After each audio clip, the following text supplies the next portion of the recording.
నమస్తే today Andhra news bulletin కి స్వాగతం. వార్తల్లోని వివరాలు. అమరావతిలో అమరజీవి పొట్టి శ్రీరాములు 125వ జయంతి సందర్భంగా ఆయనకు ఘన నివాళిగా 58 అడుగుల భారీ కాంస్య విగ్రహాన్ని ఆవిష్కరించారు. శాఖమూరు పార్కులో ఏర్పాటు చేసిన ఈ విగ్రహాన్ని ఆంధ్రప్రదేశ్ ముఖ్యమంత్రి నారా చంద్రబాబు నాయుడు ఆవిష్కరించారు. ఈ కార్యక్రమంలో ఉప ముఖ్యమంత్రి పవన్ కళ్యాణ్, మంత్రి నారా లోకేష్, బీజేపీ ఏపీ అధ్యక్షుడు పివిఎన్ మాధవ్ సహా పలువురు మంత్రులు, ప్రజాప్రతినిధులు పాల్గొని అమరజీవికి నివాళులర్పించారు. పొట్టి శ్రీరాములు చేస్తున్న 58 రోజుల నిరాహార దీక్షకు గుర్తుగా 58 అడుగుల ఎత్తులో ఈ కాంస్య విగ్రహాన్ని నిర్మించారు. 6.80 ఎకరాల విస్తీర్ణంలో ఏర్పాటు చేసిన ఈ విగ్రహాన్ని స్టాట్యూ ఆఫ్ సాక్రిఫైస్ గా రూపుదిద్దారు. ఈ విగ్రహ నిర్మాణానికి సుమారు 26 టన్నుల కాంస్యం, 42 టన్నుల ఐరన్ స్ట్రక్చర్ వినియోగించారు. కేవలం 6 నెలల రికార్డు కాలంలోనే ప్రాజెక్టు మొదటి దశ పనులను పూర్తి చేశారు.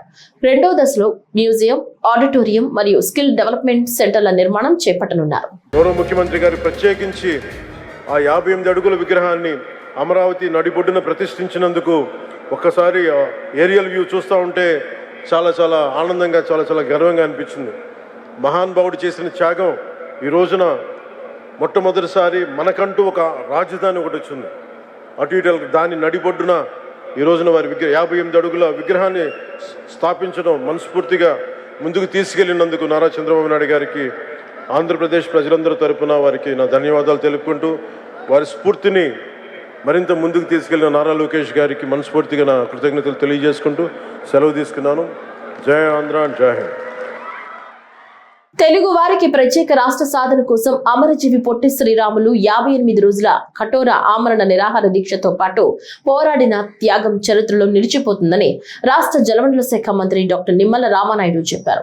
పశ్చిమ గోదావరి జిల్లా పాలకొల్లులో అమరజీవి పొట్టి శ్రీరాములు విగ్రహానికి మంత్రి పూలమాల వేసి ఘనంగా నివాళులర్పించారు. ఈ సందర్భంగా రామానాయుడు మాట్లాడుతూ, నేటి తరంతో పాటు భవిష్యత్ తరాలు గుర్తుంచుకునేలా ఆంధ్రప్రదేశ్ రాష్ట్ర రాజధాని అమరావతిలో 58 అడుగుల భారీ కాంస్య విగ్రహం 6.5 ఎకరాల్లో స్మృతివనం ప్రభుత్వం ఏర్పాటు చేసిందన్నారు.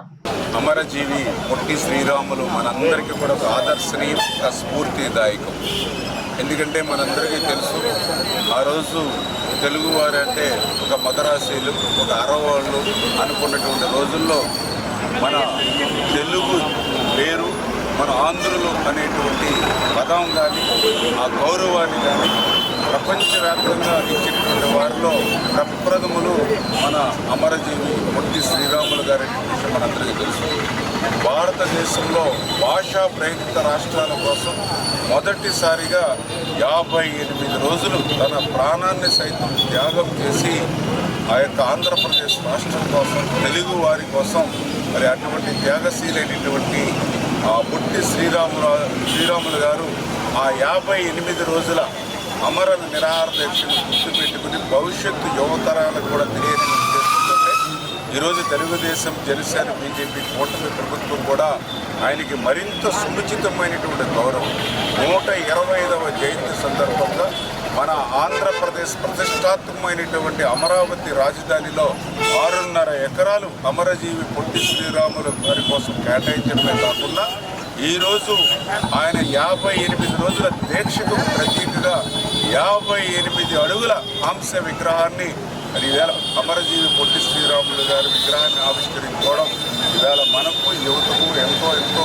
స్ఫూర్తిదాయకం అని చెప్పి మీ ద్వారా అందరికీ కూడా తెలియజేస్తారు. నంద్యాల జిల్లా బనగానేపల్లి పట్టణంలోని 125వ పొట్టి శ్రీరాములు జయంతి సందర్భంగా ఆయన విగ్రహానికి పాలాభిషేకం చేసి పూలమాల వేసి నివాళులర్పించారు. రాష్ట్ర రోడ్లు భవనాల శాఖ మంత్రి బీసీ జనార్దన్ రెడ్డి ఈ సందర్భంగా ఆయన మాట్లాడుతూ, కూటమి ప్రభుత్వం ఆధ్వర్యంలో అమరజీవి త్యాగానికి గుర్తుగా నవ్యాంధ్ర రాజధాని అమరావతిలో స్టాట్యూ ఆఫ్ సాక్రిఫైస్ పేరిట 58 అడుగుల పొట్టి శ్రీరాములు కాంస్య విగ్రహం ఏర్పాటు చేయడం సంతోషకరంగా ఉందన్నారు. 25 కోట్ల రూపాయలు చిన్న పని కాదది. రాత్రింబగలు కేవలం 6 నెలలే అనుకుంటానది. 7 నెలల కాలంలో అంత పెద్ద 58 అడుగుల విగ్రహము బ్రహ్మాండమైన 6 ఎకరాలలో ఆయన శృతి కోసం కూడా ప్రభుత్వం ఇవ్వడం జరిగింది. ఈరోజు మేము ఇస్తున్నటువంటి గౌరవం, కూటమి ప్రభుత్వం ఇస్తున్నటువంటి గౌరవము ఒక వైశ్య సోదరులకే కాదు, ఆ వైశ్య సోదరులతో పాటు ఆ మహానుభావుడికి కూడా ఈరోజు మనం అందరము కూడా ఇస్తున్నటువంటి గౌరవంగా భావించాలి. ఎన్నిండగానే కూడా ఈరోజు గౌరవ ముఖ్యమంత్రి గారు చెప్పారు మా క్యాబినెట్లో, మీరందరూ ఎక్కడైనా ఒక కార్యక్రమం పాల్గొనండి, ఎందుకంటే ఒక మహానుభావుని స్మరించుకునే దినము మీకు అందరికీ కూడా అదృష్టంగా భావిస్తున్నామని చెప్పి ఈరోజు ఆయన కూడా ప్రత్యేకంగా అక్కడ ఆ కార్యక్రమంలో కూడా పాల్గొంటూ ఉన్నారు. 10:30కి అనుకుంటాను, బహుశా అది కూడా రిలే చేస్తారు. అదేవిధంగా ఇక్కడ ఒక్కటే మిమ్మల్ని కోరుకుంటా ఉండేది, ఈరోజు వైశ్యులకు ఏది వచ్చినా కానీ కూడా గతంలో నేను శాసనసభ్యుడు ఉన్నప్పుడు కూడా 58 రోజుల పాటు ఏ స్వార్థము లేకుండా తనకు ఏదైనా కానీ కూడా మద్రాసు రాష్ట్రంలో కబంధాస్తాల నుంచి ఈ తెలుగు వారికి విడిపించాలి, సపరేట్ తెలుగు రాష్ట్రం కావాలి అని ఆ రోజు 58 రోజు దీక్ష చేసి అమరజీవి అయినాడు. కాబట్టి ఆయనను ఈ రోజుకి కూడా 125 సంవత్సరాల తర్వాత మనమందరము గుర్తుపెట్టుకుంటా ఉన్నాం. అంటే ఒక మహానుభావుడు, ఒక మహనీయుడు చేసిన త్యాగాలు ఎప్పటికీ పోవు. అదేవిధంగా గాంధీ మహాత్ముని ఆయన అడుగుజాడలలో నడుస్తూ ఆయన తీసుకునేటువంటి ఎక్కడ కూడా గొడవలు లేకుండా, ఏ ధర్నాలు లేకుండా, కేవలం నా ప్రాణాలు పోయినా పర్వాలే, తెలుగు ప్రజలందరూ సంతోషంగా ఉండాలి, ఈ యొక్క మద్రాసు రాష్ట్రం నుంచి తెలుగుని పంపించాలని చెప్పి ఆ రోజు చేసినప్పుడు చెప్పారు. మనమే ఏదైనా ఒక రోజు ఉపవాసం ఉంటే, ఒక రోజు ఉంటే మధ్యాహ్నం ఒక రోజు 2 రోజులకే చెతికిన పడిపోయి మధ్యాహ్నం పడతాం, లేకుండా నీరసం వచ్చి పడిపోతాం. అటువంటిది 58 రోజులు చేశాడంటే అది సామాన్య కాదు. ఆయన ఒక దృఢ సంకల్పంతో, అంటే ఆయన చేసేటువంటి దీక్ష ఒక సంకల్పం కోసం చేశాడు.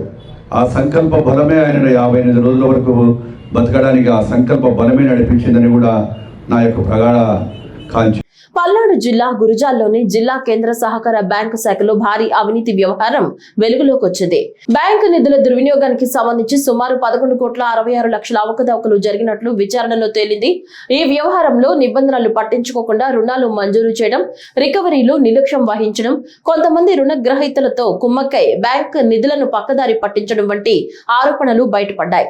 దీనిపై ప్రభుత్వం ప్రత్యేక విచారణకు ఆదేశించగా విచారణలో అవకతవకలు నిర్ధారణ కావడంతో గురజాల శాఖ చీఫ్ మేనేజర్ కె పున్నారావును సస్పెండ్ చేస్తూ జిల్లా కలెక్టర్ మరియు సహకార బ్యాంక్ అధికారులు ఉత్తర్వులు జారీ చేశారు. ఇతనితో పాటు జిల్లాలో మరో 3 మేనేజర్లపై కూడా సస్పెన్షన్ చర్యలు తీసుకున్నట్లు సమాచారం. ఈ ఘటనతో సహకార బ్యాంకులో జరిగిన అవకతవకలపై ప్రభుత్వం మరింత కఠిన చర్యలు తీసుకోవాలని ప్రజలు, రైతులు కోరుతున్నారు.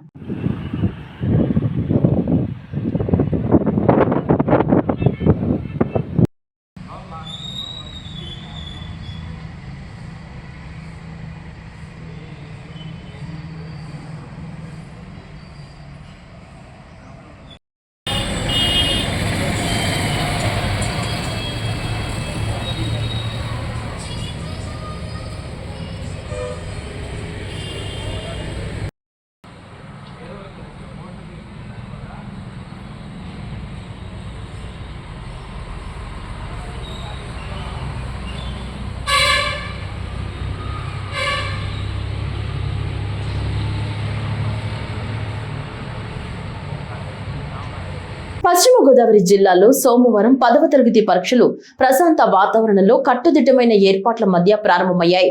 జిల్లాలో 132 పరీక్షా కేంద్రాల్లో 24,166 మంది విద్యార్థులు పరీక్షలు రాసేందుకు వీలుగా ఏర్పాట్లు చేశారు. రెగ్యులర్ విద్యార్థులు 22,752 మంది కాగా ప్రైవేట్ విద్యార్థులు 1,414 మంది పరీక్షలు రాస్తున్నారు. ఇన్విజిలేటర్లను 1,426 మందిని, చీఫ్ సూపరింటెండెంట్లుగా 132 మందిని నియమించారు. స్పెషల్ స్క్వాడ్లను ఏర్పాటు చేశారు. పరీక్షా కేంద్రాల వద్ద 144 సెక్షన్ విధించారు. ఉదయం 8 గంటల నుంచే విద్యార్థులు పరీక్షా కేంద్రాలకు చేరుకున్నారు. విద్యార్థులు పరీక్షా కేంద్రాలకు చేరుకునేందుకు ఎటువంటి ఇబ్బందులు తలెత్తకుండా ఏర్పాట్లు చేశామని జిల్లా విద్యాశాఖ అధికారి కె నారాయణ తెలిపారు.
జిల్లా వ్యాప్తంగా ఉదయం 9:30 నుంచి 10వ తరగతి పబ్లిక్ ఎగ్జామినేషన్ ప్రారంభమైంది. ఇప్పటికే పరీక్షా కేంద్రాల వద్ద అన్ని భద్రతా ఏర్పాట్లు విద్యాశాఖ సిబ్బంది పోలీసులు చేశారు.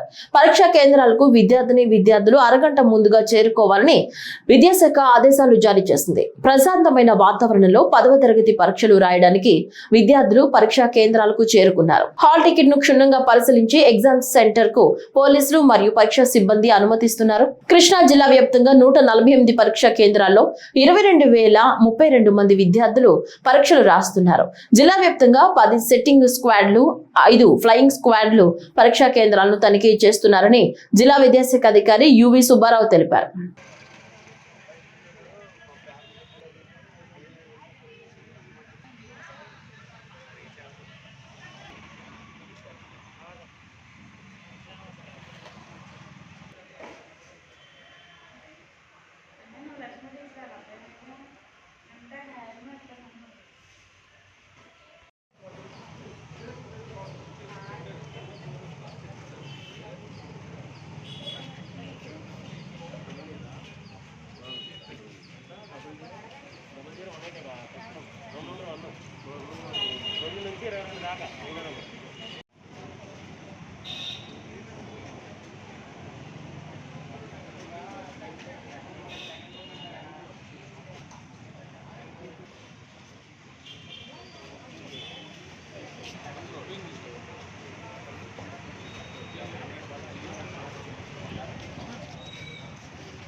ఓపెన్ అయ్యమ్మా నువ్వు open open sir regular test ID వెళ్ళిపో అది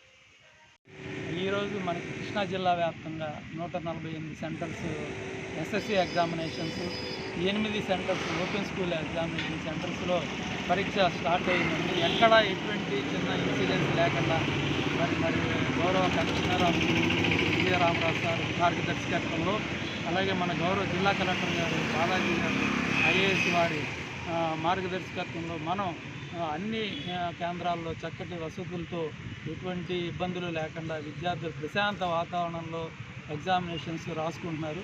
ఈరోజు కృష్ణా జిల్లాలో మొదటి రోజు ఎగ్జామినేషన్ 148 సెంటర్లోనూ అలాగే 8 ఓపెన్ స్కూల్ సెంటర్లో ప్రశాంత వాతావరణంలో జరుగుతుంది. ఎక్కడా కూడా ఎటువంటి చిన్న అంటువార్డ్ ఇన్సిడెంట్స్ కానీ అసౌకర్యం కానీ పిల్లలకు లేకుండా పక్కా ఏర్పాట్లు మరి తీసుకోవడం వల్ల ఈరోజు ఈ ఎగ్జామినేషన్ని తొలి రోజు ప్రశాంతంగా మన జిల్లాలో నిర్వహించుకోవడం జరుగుతుంది.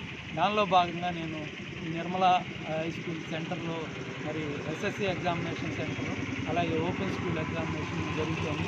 ఈ రెండు కూడా విజిట్ చేశాను.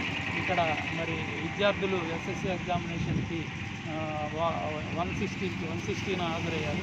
అలాగే ఓపెన్ స్కూల్ కూడా మరి 92 to 61 హాజరయ్యారు. ఎక్కడ ఎటువంటి ఇబ్బందులు లేకుండా ఇక్కడ ప్రశాంత వాతావరణంలో పిల్లలందరూ కూడా ఎగ్జామినేషన్ రాసుకుంటున్నారు. అలాగే మిగతా పరీక్షలు కూడా ఇదే వాతావరణంలో మేము నిర్వహించుకోవడానికి అన్ని ఏర్పాట్లు చేశామని తెలియజేసుకుంటాము. Thank you. తిరుపతి జిల్లాలో 10వ తరగతి పరీక్షలు ప్రశాంతంగా జరుగుతున్నట్లు జిల్లా విద్యాశాఖ అధికారి కుమార్ తెలిపారు. 31,000 మంది విద్యార్థులు పరీక్షలు రాస్తున్నారని 179 పరీక్షా కేంద్రాలను ఏర్పాటు చేయడంతో పాటు 1395 మంది ఇన్విజిలేటర్లు పరీక్షా సరళిని పర్యవేక్షిస్తున్నట్లు వెల్లడించారు. విద్యార్థులను తనిఖీ చేసిన తరువాతనే పరీక్షా కేంద్రాల్లోకి అనుమతించారు. అన్ని సౌకర్యాలను విద్యార్థులకు పరీక్షా కేంద్రాల వద్ద కల్పిస్తున్నారు. క్వశ్చన్ పేపర్స్ అన్ని కూడా తీసుకోవడం, పోలీస్ స్టేషన్లో భద్రపరచడం, తిరిగి ఈ రోజు నుంచి అంటే 16/3/2026 నుంచి ఏప్రిల్ 1వ తేదీ వరకు జరిగే ఎస్ఎస్సి పబ్లిక్ పరీక్షకు సంబంధించినటువంటి ప్రశ్న పత్రాలన్నీ కూడా ప్రతిరోజు సంబంధిత చీఫ్ సూపరింటెండెంట్స్ మరియు డిపార్ట్మెంటల్ ఆఫీసర్స్ వచ్చినప్పుడు వారికి ఆ ప్రశ్న పత్రాలన్నీ భద్రంగా ఇవ్వడం ఆ బాధ్యత నాది. ప్రతిరోజు కూడా 7:45 గంటలకి పోలీస్ స్టేషన్కి వెళ్ళడం, డిఈఓ గారు స్టేట్ అఫీషియల్స్ అందరూ కూడా ఇచ్చేటువంటి సెట్ కాన్ఫరెన్స్లో పాల్గొనడం, వారు నిర్దేశించినటువంటి క్వశ్చన్ పేపర్ని సెట్ 1 సెట్ 2 అన్నది వాళ్ళు నిర్దేశించిన ప్రకారం వచ్చినటువంటి చీఫ్ సూపరింటెండెంట్స్కి డిపార్ట్మెంటల్ ఆఫీసర్స్కి ఇవ్వడం, అదేవిధంగా పోలీసుల సహాయంతో ఆ కస్టడీలో మాత్రమే ఆ ప్రశ్న పత్రాలని ఆయా సెంటర్లకి తరలించే బాధ్యత నాకు ఇవ్వడం జరిగింది. ఆ ప్రకారం కాళహస్తి ప్రాంతాల్లో 8 ఎస్ఎస్సి పబ్లిక్ ఎగ్జామినేషన్ సెంటర్స్ ఉన్నాయి. ఆ 8టికి సంబంధించి నేను చీఫ్ కస్టోడియన్గా, నాకు అసిస్టెంట్గా రుద్రయ్య గారు అనేసి చిట్టతూరు ఫిజిక్స్ టీచర్ని నియమించడం జరిగింది. మా ఇద్దరి ఆధ్వర్యంలో ఈ ప్రశ్న పత్రాలను చాలా భద్రంగా మన 1 టౌన్ పోలీస్ స్టేషన్లో ఒక గదిలో భద్రపరచడం జరిగింది. పోలీసుల సహాయంతో, సిఐ గారు, ఎస్ఐ గారు సహాయంతో వాటన్నిటి భద్రపరచడం జరిగింది. ఇంకా ఈ రోజు నుంచి ఇప్పుడంతా సెట్ కాన్ఫరెన్స్కి పోతూ ఉన్నాము. సెట్ కాన్ఫరెన్స్లో మా అధికారులు నిర్దేశించిన ప్రకారం ఏ సెట్ 1 సెట్ 2 అన్నది వాళ్ళు నిర్దేశించిన ప్రకారం వాళ్ళకి ఆ ప్రశ్న పత్రాలన్నీ కూడా ఇచ్చి చాలా భద్రతతో కస్టడీలో వాళ్ళందరినీ కూడా ఆయా సెంటర్స్కి పంపించడం జరుగుతుంది. ఇది ప్రస్తుతానికి ఉన్నటువంటి సమాచారం. చిత్తూరు జిల్లాలో 10వ తరగతి పరీక్షలు ప్రశాంతంగా ప్రారంభమయ్యాయి. జిల్లాలో ప్రభుత్వ, ప్రైవేట్ విద్యాసంస్థలో 23,095 మంది విద్యార్థులు పరీక్షలకు హాజరవుతున్నారు. ఇందుకోసం 129 సెంటర్లు ఏర్పాటు చేశారు. కాగా ఈ రోజు ఉదయం జిల్లా విద్యాశాఖ అధికారి రాజేంద్ర ప్రసాద్ పర్యవేక్షణలో పోలీస్ బందోబస్తు మధ్య ప్రశ్న పత్రాలను ఆయా కేంద్రాలకు తరలించారు. పరీక్షల జిల్లా పరిశీలకులు మువ్వా రామలింగం కేంద్రాలను పరిశీలించారు. ఈ సందర్భంగా ఆయన మాట్లాడుతూ ప్రతి పరీక్షా కేంద్రాల వద్ద 144 సెక్షన్ అమలులో ఉంటుందన్నారు. పటిష్ట బందోబస్తు మధ్య పరీక్షలు నిర్వహిస్తామన్నారు. 10వ తరగతిలో సాధించే ర్యాంకులు ప్రామాణికం కాదని, ఈ విషయాన్ని తల్లిదండ్రులు గుర్తించాలని కోరారు. చిత్తూరు జిల్లాలో 10వ తరగతి రెగ్యులర్ అండ్ ఓపెన్ స్కూల్ ఈ రెండు కూడా ఎగ్జామినేషన్ ప్రారంభమైంది. ఈరోజు ఫస్ట్ లాంగ్వేజ్. సో అన్ని అరేంజ్మెంట్స్ అన్ని కూడా చేయడం జరిగింది. ఇటు డిస్ట్రిక్ట్ అడ్మినిస్ట్రేషన్ అయిన కలెక్టర్ గారు కానీ, అదేవిధంగా లా అండ్ ఆర్డర్ చూసే ఎస్పీ గారు సంబంధించి కూడా అందరి యొక్క సహాయ సహకారాలతో మా డిఓ గారు మొత్తం కూడా అన్ని ఏర్పాటు చేయడం జరిగింది. దాదాపుగా 11 ఫ్లయింగ్ స్క్వాడ్స్, అదేవిధంగా 40-45 సిట్టింగ్ స్క్వాడ్స్ కూడా వేసాము. ఎలాంటి ఇబ్బంది లేకుండా పిల్లలకి బేసికల్గా ఎలాంటి ఇబ్బంది లేకుండా అన్ని అరేంజ్మెంట్స్ అన్ని కూడా చేయడం జరిగింది. నెంబర్ 2, మీ ద్వారా పేరెంట్స్ని కోరేది ఏంటంటే పిల్లలను ఒత్తిడి చేయాల్సిన అవసరం అయితే లేదు. క్వశ్చన్ పేపర్స్ అన్ని కూడా చాలా యావరేజ్గా ఉంటుంది. 10th క్లాసే జీవితం కాదు. 10th క్లాస్లో ఫస్ట్ ర్యాంక్ వచ్చినోడికి జీవితం ఉంది, ఫస్ట్ క్లాస్ వచ్చినోడికి జీవితం అది ఏమి లేదు. అది తల్లిదండ్రులు ఆలోచించి పిల్లల్ని ఒత్తిడి చేయకుండా పిల్లలకు సహకరించాలి. అది 10th ఇంటర్మీడియట్ అనేది ఈ exams only qualifying. Next hire క్లాసెస్కి వెళ్ళడానికి 10th క్లాస్ అనేది ఓన్లీ క్వాలిఫైయింగ్ ఎగ్జామ్ అది. సో దీంట్లో ఫస్ట్ క్లాస్ రావాలని చెప్పేసి పిల్లల్ని ఒత్తిడి చేయడం, లేకుంటే వేరే విధంగా ఎక్కువ మార్కులు సంపాదించుకోవాలని దీంతో మాత్రం దయచేసి ఉండకూడదని ముఖ్యంగా తల్లిదండ్రులను కోరుకుంటూ, సో అందరి యొక్క సహాయ సహకారాలతో ఎగ్జామినేషన్స్ అన్ని కూడా ఏప్రిల్ 1వ తేదీ వరకు ఉంటుంది. 10వ తరగతి పరీక్షలు సోమవారం శ్రీకాకుళం జిల్లాలో ప్రశాంత వాతావరణంలో ప్రారంభమయ్యాయి. జిల్లాలో ఉన్న 30 మండలాల్లో 145 పరీక్షా కేంద్రాలు ఏర్పాటు చేశారు. సమస్యాత్మక పరీక్షా కేంద్రాలపై ప్రత్యేక దృష్టి పెట్టారు. అన్ని పరీక్షా కేంద్రాల పరిధిలో 144 సెక్షన్ విధించారు. పోలీస్ అధికారులు పటిష్టమైన భద్రతా ఏర్పాట్లు చేశారు.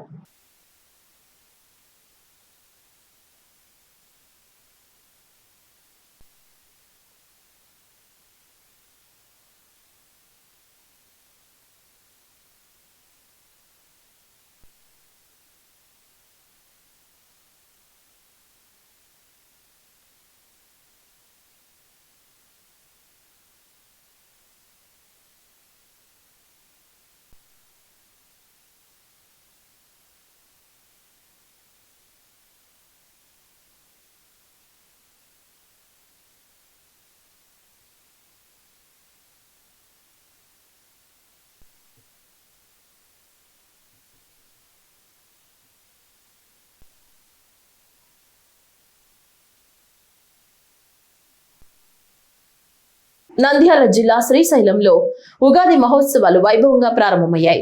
నేటి నుంచి 16వ తేదీ వరకు 20 రోజుల పాటు జరిగే ఉగాది మహోత్సవాలకు శాస్త్రోక్తంగా శ్రీ స్వామివారి యాగశాల ప్రవేశం చేసి ఆలయ అర్చకులు, వేద పండితులు, ఆలయ ఈవో శ్రీనివాసరావు దంపతులు ఘనంగా ప్రారంభించారు. ముందుగా అర్చకులు, వేద పండితులు యాగశాలలో శాస్త్రోక్తంగా ప్రత్యేక పూజలు నిర్వహించారు. శ్రీ స్వామి అమ్మవారు భృంగి వాహనం పై ఆసీనులై ప్రత్యేక పూజలు అందుకుని క్షేత్ర పురవీధుల్లో గ్రామోత్సవంగా భక్తులకు దర్శనమిస్తూ భృంగి వాహనంపై విహరించనున్నారు. అనంతరం కర్ణాటక, మహారాష్ట్ర భక్తులు స్వామి అమ్మవారిని వారి యొక్క కుమార్తె, అల్లుడిగా భావించినటువంటి సందర్భాన్ని, ఆ సందర్భంగా ఈ ఉగాది పండుగని పురస్కరించుకునే వాళ్ళు 600 నుంచి 800 కిలోమీటర్ల కాలినడక మార్గంలో అనేక వ్యయ ప్రయాసాలు కోర్చి ఇక్కడ ఈ ఉగాది పండుగ రోజు నుంచి, అంటే ఈరోజు 16వ తారీఖు 20వ తారీఖు వరకు ఈ శ్రీశైల క్షేత్రంలో కుటుంబ సభ్యుల సమేతంగా మరి స్వామి అమ్మవార్ల క్షేత్రంలో వారు మరి నిద్ర చేసి 20వ తారీఖు వారు తిరిగి ప్రయాణం అవుతారు. ఈ సందర్భంగా దేవస్థానం కర్ణాటక, మహారాష్ట్ర భక్తుల యొక్క పాదయాత్రని గుర్తించినటువంటి సందర్భంలో 6వ తారీఖు నుంచి నిన్న అర్ధరాత్రి వరకు కూడా దేవస్థానానికి అవకాశం ఉన్నంత వరకు వారికి మనం స్పర్శ దర్శన భాగ్యాన్ని కల్పించడం జరిగింది. వారు కూడా ఈ దేవస్థాన నిర్వహణలో ఎటువంటి వివాదాస్పదం కాకుండా అదేవిధంగా సంయమనం పాటించి అర్ధరాత్రి వరకు కూడా వారికి స్పర్శ దర్శనాన్ని అవకాశం కల్పించిన దాన్ని వినియోగించుకున్నారు. ఈ రోజు నుండి అలంకార దర్శనం జరుగుతూ ఉంటుంది. ఈరోజు ఇప్పుడే యాగశాల ప్రవేశంతో ఈ ఉగాది మహోత్సవాలు ప్రారంభమైనట్లు భావించవలసింది. ఈ సందర్భంగా మరి దేవస్థానం ఆధ్వర్యంలో ఈ 4 రోజుల పాటు కూడా ఉగాది ఉత్సవాల్ని మనం సంక్రాంతి, అదేవిధంగా మహాశివరాత్రి బ్రహ్మోత్సవాలని ఏ విధంగా నిర్వహిస్తామో అదే స్థాయిలో ఒకరు కూడా ఈ 4 రోజుల పాటు ఈ శ్రీశైల మహాక్షేత్రంలో జరిగేటువంటి ఈ కార్యక్రమాలన్నింటిలో పాల్గొని స్వామి అమ్మవార్ల యొక్క కరుణా కటాక్షాలకి పాత్రలవ్వాలని చెప్పి కోరుతున్నాను. ఓం నమః శివాయ. శ్రీమాత. అమరజీవి పొట్టి శ్రీరాములు 125వ జయంతి వేడుకలు శ్రీకాకుళం జిల్లా అంతటా ఘనంగా నిర్వహించారు. శ్రీకాకుళం గాంధీ మందిరంలో నిర్వహించిన పొట్టి శ్రీరాములు జయంతి వేడుకల్లో మందిర నిర్వాహకులు పాల్గొని రాష్ట్రానికి శ్రీరాములు అందించే సేవలు కొనియాడారు. జిల్లా కలెక్టర్ సమావేశ మందిరంలో జిల్లా రెవెన్యూ అధికారి లక్ష్మణమూర్తి ఆధ్వర్యంలో పూలమాలతో ఘనంగా నివాళులర్పించారు.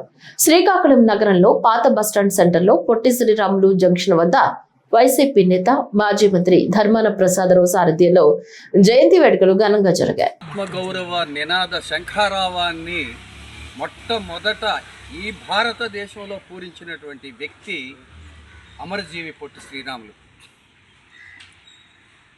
ఈయన భాషా ప్రయుక్త రాష్ట్రాల ఏర్పాటు కోసం చేసినటువంటి త్యాగ నిరతి వలన భారతదేశ చిత్రపటంలోనే మార్పులు వచ్చాయి. అందుకే ఒక శాస్త్రజ్ఞుడు ఈయన్ని ది మార్కెటైర్ ఆఫ్ ఇండియా అన్నారు. ఈ భౌగోళిక మార్పుల్ని మన చిత్రపటంలో మార్పు చేసినటువంటి మహనీయుడు ఈయన. తన కుటుంబం కోసం, తన కోసం కాకుండా దేశం కోసం, సమాజం కోసం, సంఘ సంస్కరణ కోసం 5 సార్లు నిరాహార దీక్షలు చేశారు ఆయన. ఆమరణ నిరాహార దీక్షలు, ఇది 5వది. అలాగే దేశంలో నెలకొన్నటువంటి ఆనాటి బ్రిటిష్ పాలకులని ఎదిరించడం కోసం 3 సార్లు జైలు జీవితాన్ని అనుభవించారు. మహాత్మా గాంధీ పిలుపుని అందుకొని ఆయన స్వాతంత్రోద్యమంలో పాల్గొనడానికి తన ఉద్యోగాన్ని విడిచిపెట్టి దండి సత్యాగ్రహంలోనూ మిగతా అన్నింటిలోనూ పాల్గొని శబర్మతి ఆశ్రమంలోనే తన జీవితాన్ని గడపడానికి నిర్ణయించుకున్నటువంటి మహనీయుడు పొట్టి శ్రీరాములు. ఆయన్ని స్మరించుకోవడం అన్నది భారతీయులందరి కర్తవ్యం. ప్రథమంగా తెలుగు వాళ్ళ ప్రథమ కర్తవ్యం అని నా అభిప్రాయం. ఈవేళ ఆయన 125వ జయంతి సందర్భంగా గాంధీ స్మారక వనంలో ఆయన విగ్రహాన్ని ప్రతిష్ఠించినటువంటి మన మండవల్లి మల్లికార్జునరావు గారు, శ్రీమతి లక్ష్మీ గారి దంపతులకు హృదయపూర్వకంగా అభినందనలు తెలియజేస్తూ ఉన్నా. గుంటూరులో ర్యాపిడో కెప్టెన్లు తమ సమస్యల పరిష్కారం కోరుతూ శాంతియుత నిరసన కార్యక్రమం నిర్వహించారు.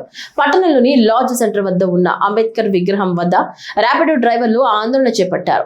ఈ కార్యక్రమంలో సాధనాల శివ, కోట్ల రవికిషోర్ రెడ్డి, తాడిమళ్ల తిరుపతిరావు, గోలి అర్నాథ్, షేక్ జానీ బాషా, పోండి గోవింద్, సయ్యద్ ఖాజా తదితర ర్యాపిడో కెప్టెన్లు పాల్గొన్నారు.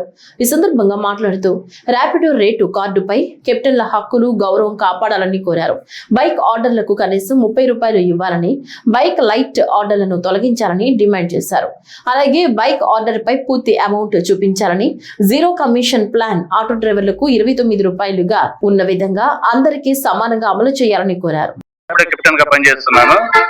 ఈ రోజు గుంటూరు నగరంలో ర్యాపిడో కెప్టెన్ గా ఎదుర్కొన్న ప్రధాన సమస్య ఏంటంటే ఫ్లైఓవర్ కి ముందు, ఫ్లైఓవర్ తర్వాత గుంటూరు ప్రస్తుత స్థితిగతులు. ఫ్లైఓవర్ ఉన్నప్పుడు ఏ విధంగా అయితే మనకు రేట్ కార్డు ఇచ్చాడో, ఇప్పుడు మనకు బస్ స్టాండ్ వెళ్ళాలంటే 300 కింద నుంచి 3 నుంచి వెళ్ళాలి. ఆ ట్రాఫిక్ దాటుకొని వెళ్ళాలంటే 100 రూపాయలు ఇచ్చినా కానీ దానికి తక్కువే. అట్లాంటిది ఫ్లైఓవర్ ఉన్నప్పుడున్న రేట్ కార్డు ఎప్పుడు ఇస్తున్నాడు. అదొక ప్రధాన డిమాండ్. మారుతున్న ట్రాఫిక్ పరిస్థితులు బట్టి కూడా మా రేట్ కార్డు మార్చాలి. చూడండి కెమెరా, మా రేట్ కార్డు మార్చాలి. తర్వాత ఈ లొకేషన్ అప్డేట్ చేయట్లేదండి. ఇంకోటి ఏంటంటే కస్టమర్ ఆ రోడ్డు బాగాలేదు, ఈ రోడ్డు బాగాలేదు అని చెప్పేసి 1-2 కిలోమీటర్లు తిప్పుకొని వెళ్ళినా సరే వాళ్ళకి ఫస్ట్ ఏ అమౌంట్ అయితే చూపిస్తున్నాడో ఆ అమౌంట్ ఇస్తున్నాడు. మాకు తిరిగిన కిలోమీటర్ అమౌంట్ జనరేట్ కావట్లేదు. అది 2వ డిమాండ్ అండి. తర్వాత మాట్లాడతారు. రాష్ట్ర వ్యాప్తంగా 10వ తరగతి పబ్లిక్ పరీక్షలు ప్రారంభమయ్యాయి. సెకండరీ విద్యా మండలి ఆధ్వర్యంలో నిర్వహిస్తున్న ఈ పరీక్షలకు లక్షలాది మంది విద్యార్థులు హాజరవుతున్నారు. పరీక్షల నిర్వహణకు ప్రభుత్వం కట్టుదిట్టమైన ఏర్పాట్లు చేసింది. ఆంధ్రప్రదేశ్ రాష్ట్ర వ్యాప్తంగా 10వ తరగతి పబ్లిక్ పరీక్షలు ప్రారంభమయ్యాయి. సెకండరీ విద్యా మండలి ఆధ్వర్యంలో నిర్వహిస్తున్న ఈ పరీక్షలు ఏప్రిల్ 1 వరకు కొనసాగనున్నాయి. ఈ ఏడాది రాష్ట్ర వ్యాప్తంగా మొత్తం 6,40,000 మంది విద్యార్థులు పరీక్షలకు హాజరవుతున్నారు. ఇందులో 6,22,472 మంది రెగ్యులర్ విద్యార్థులు కాగా 18,842 మంది ప్రైవేట్ విద్యార్థులు ఉన్నారు. పరీక్షలను సజావుగా నిర్వహించేందుకు ప్రభుత్వం రాష్ట్ర వ్యాప్తంగా 3,415 పరీక్షా కేంద్రాలను ఏర్పాటు చేసింది. కేంద్రాల వద్ద భద్రతా చర్యలు, పర్యవేక్షణ కోసం ప్రత్యేక ఏర్పాట్లు చేశారు.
గుంటూరు జిల్లా భట్టిప్రోలు మండలంలోని ఎంపీడీఓ కార్యాలయంలో అమరజీవి పొట్టి శ్రీరాములు 125వ జయంతి వేడుకలు ఘనంగా నిర్వహించారు.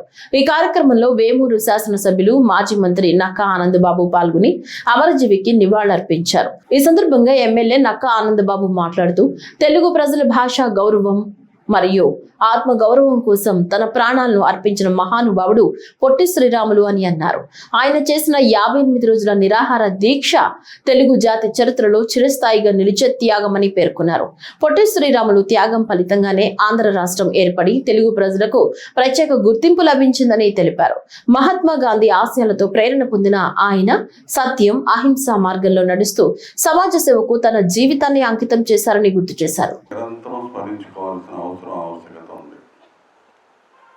ఇందాక సాయిబాబా గారు చెప్పినట్టుగా ఈ తరం ప్రజలకి పొట్టి శ్రీరాములు గారు తెలుసో లేదో నాకైతే అనుమానమే. మన దౌర్భాగ్యం ఏంటంటే ఈ రాష్ట్రమే కాదు, ఈ దేశంలో ఉన్నటువంటి పరిస్థితులు కొంచెం బాధాకరమైన అంశాలు. మహానుభావులు, మహామహులు, త్యాగజీవుల్ని ఏదో కులానికో వర్గానికో పరిమితం చేసి చూడటం అనేది అలవాటు అయిపోయింది. పొట్టి శ్రీరాములు గారు ఏ వర్గానికో కులానికో ప్రాతినిధ్యం వహించిన వ్యక్తి కాదు. మద్రాసులుగా పిలువబడుతూ మద్రాసు కేంద్రంగా జీవనం సాగిస్తూ ఇంతమంది కోట్ల మంది తెలుగు వాళ్ళకి అస్తిత్వం లేకుండా, గుర్తింపు గౌరవం లేని పరిస్థితుల్లో మన అస్తిత్వం కోసం అలుపెరగని పోరాటం చేసినటువంటి వ్యక్తి. పోరాటం కూడా ఎక్కడ కూడా రాజీ పడకుండా, కించిత్ చిన్న హింస లేకుండా మహాత్మా గాంధీ గారి సిద్ధాంతాన్ని అనుసరించి అహింస, శాంతితో ఉద్యమాలు నడిపినటువంటి వ్యక్తి. ఈ వార్తలు ఇంతటితో సమాప్తం. నమస్కారం.